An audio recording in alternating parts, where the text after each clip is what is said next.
Hi, Godwin here. I wanted to look at 5 reasons you might not be admitted into the nursing program. First of all, I want to thank all those who subscribe to the channel and also warmly welcome those who are yet to subscribe. I'm excited you are on this journey together with me.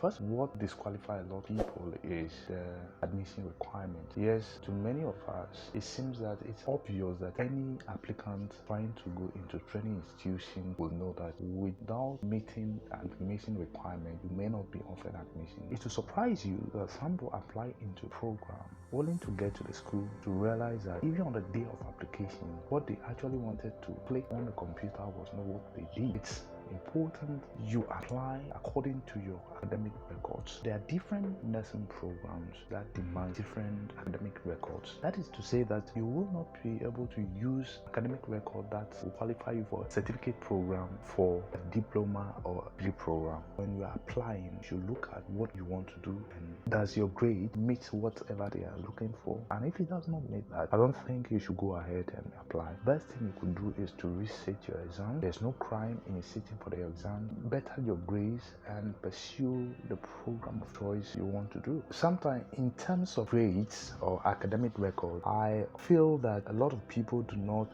have information about what they can do and what their chances are in the near future. So people just want to go into any program at all or whatever their academic performance at the moment will allow them to do. I think you should do some self-assessment to ask yourself, what do you really want to do in the next future? Because you don't want to go to the school when you are doing a certificate program before you realize you could have done a diploma or a degree program only if you have bettered your grade, and that would have been best for you. You need to rethink, is that what you really want to do? Is it a certificate? Is it a diploma or the degree you want to do? The next point I want to look at is high competition for a certain school. Everyone wants to go to well-known schools, and that often decreases people's chances of getting admission into their preferred schools, because a lot of people who are equally qualified are also willing to go to such schools. So if you want to increase your chances of getting admission into nursing schools, you need to do research. Look at areas in the country where people are not willing to go,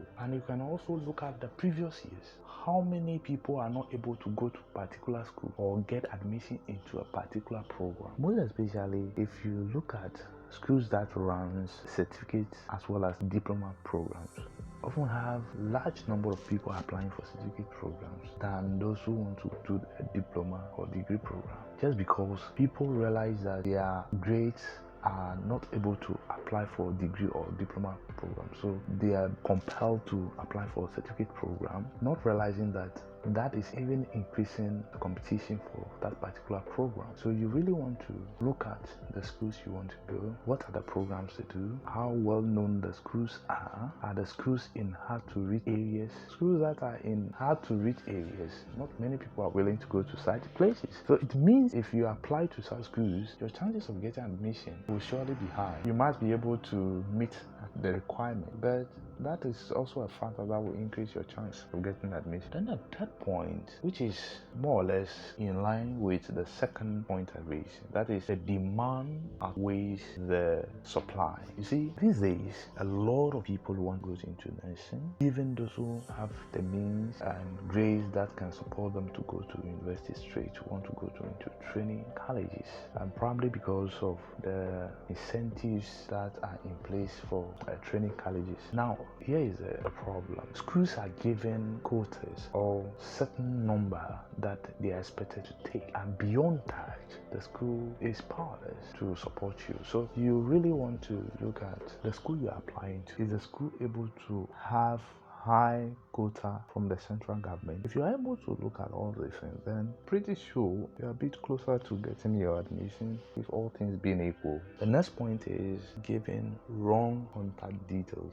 I've heard of people who missed the opportunity of getting into the schools because the school were unable to reach out to them because the number or the email they provided were inactive at the moment they were offering admissions. You want to give contact details that are active in the sense that anytime an email is sent to you or a message is sent to your phone, you'll be able to access it and respond to it immediately. If you are coming from a community where you often have network challenges, you really want to invest into having a network that can be accessible in your area, or give contact to people who can reach out to you when they receive mail on your behalf. That will also help. Then the last point I have here, but certainly is not the least, is your performance in the interview that day will also determine whether you should be offered admission or not. And I don't think you have to beat yourself about this, because interviews are somewhat subjective in nature. People are going to judge you based on opinions they form about you. Those opinions are also based on your first impression you are going to make on that day. And sometimes people can have bad days. It doesn't mean you are a complete failure. Anything can happen on that particular day. You can feel sick. You may even have anxiety, being nervous and all that. So as in any preparation to an exam or interview, whatever, you really want to take it serious in order to come out with some kind of confidence or with a hope that they're going to offer you the admission. At this point, if you are not yet subscribed, subscribe and see you in the next video.